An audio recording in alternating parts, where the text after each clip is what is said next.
Hey, this is Wylene Benson, and today we're going to be talking about how to deal with frustration. And believe it or not, I used to live my life from frustration. I was always frustrated with everybody and everything. But I learned that I actually have more control over that than I thought, and I'm going to be teaching you how to do that today.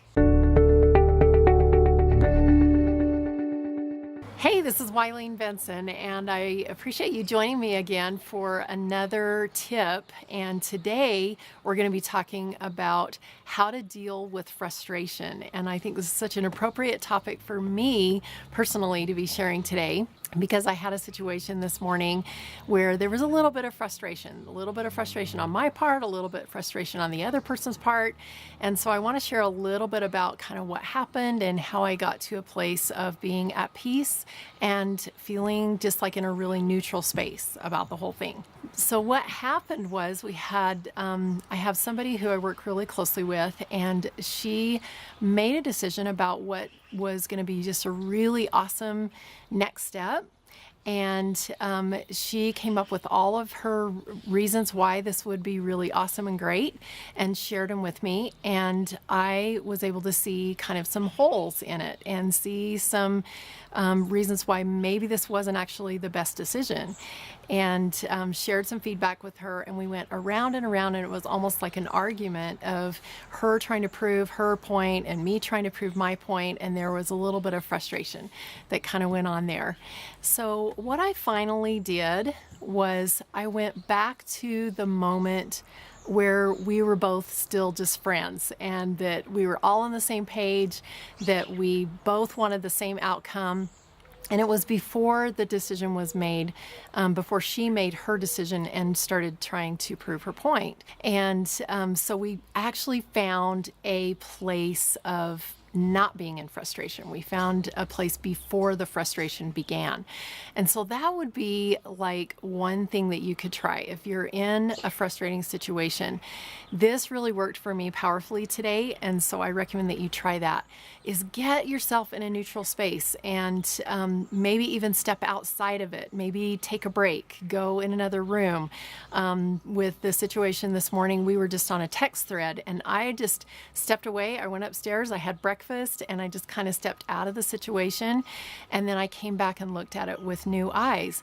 And as I came back into the situation, I realized that we could just go around and around all day long and never come to a decision, because she had her beliefs and I had my beliefs, and they were both true. And that is the second thing that I want to share with you, is that they're your beliefs, there's my beliefs, and they're actually both true. Because for me, my beliefs are true, and for the other person, her beliefs are more true. And until one of us decides that that we need to look at our beliefs and maybe we can alter them, maybe see things from a different perspective, we're going to continually want to prove our point. It's kind of like sharing, my testimonial of something, that I believe it. I want to share what I believe because I believe it. And as long as it's a belief rather than absolute highest truth, absolute truth, then we're both going to want to prove our point. So go back to that moment when you both were on the same page, when you both had the same beliefs, that you both wanted to have the same outcome.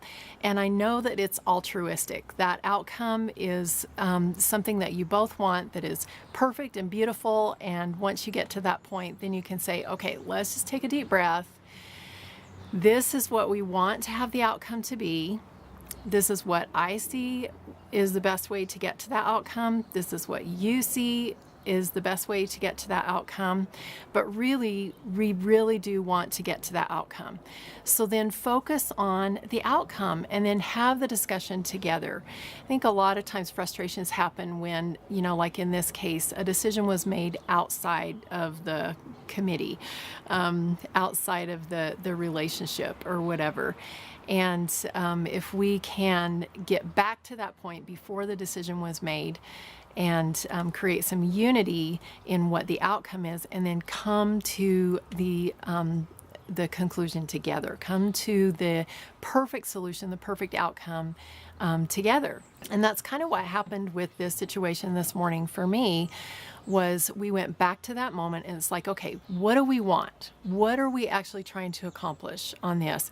I know that we both want the same thing. We both want, to have everybody be serving in their highest capacity. We want everybody to be able to be working within their gifts and talents. We want the outcome of the event or the situation to be perfect so that those who are experiencing it are going to have their best experience. So what is the best solution? And so we really actually just looked at, okay, we've got this option, this option, this option, and this option.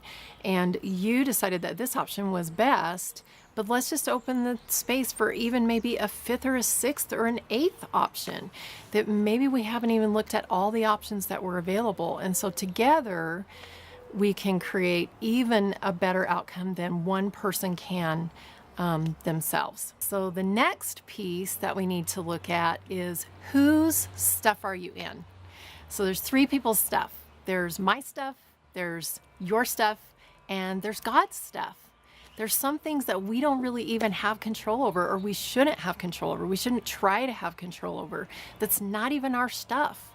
And when I'm trying to put my beliefs on you, then I'm in your stuff.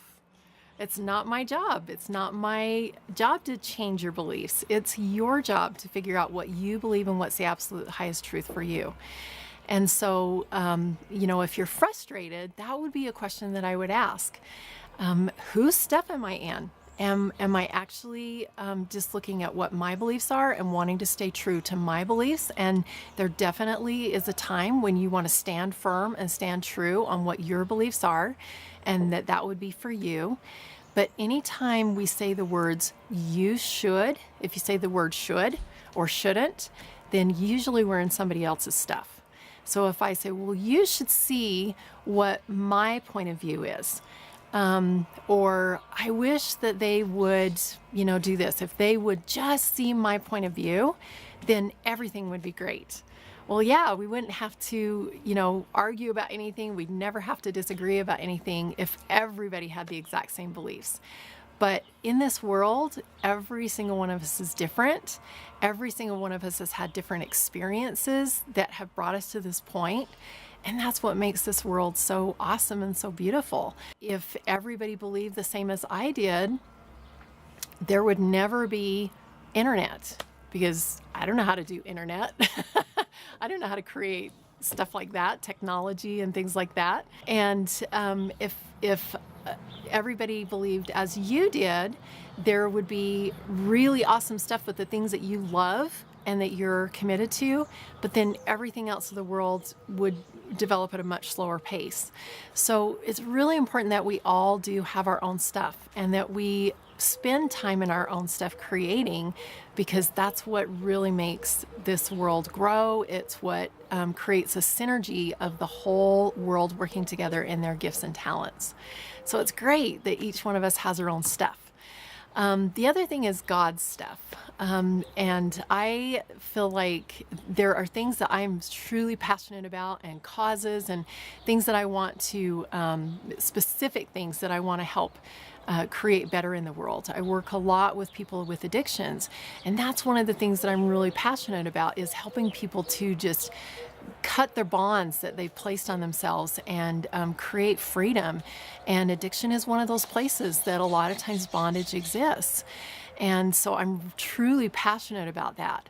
I am also very aware that there's my stuff, there's my beliefs, there's your stuff and your beliefs, and I kind of create a separation there. So if I allow myself to get in your stuff and allow all of the beliefs and the worries and the doubts and the anxiety and the fear and whatever it is that you have about whatever you want to change, if I allow that to be internalized by thinking that, by feeling like I need to get in your stuff, I'm going to be starting to take on that stuff myself.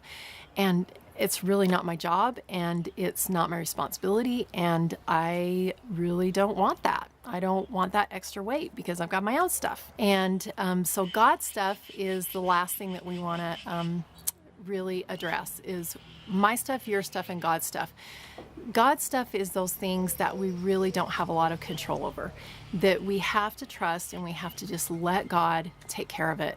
I am really confident that He knows how to finagle things, that He knows how to work things around. He can take anybody's path, wherever they're at on their path, and He can use whatever tools are available, whatever resources are available to help that person have the happiest and best life that they can have.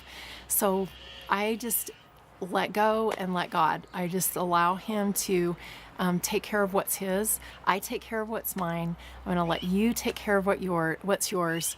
And we're just going to go back to that place where we're both on the same page, where we're all on the same page, and love each other from that point, and know that every single one of us has the intention.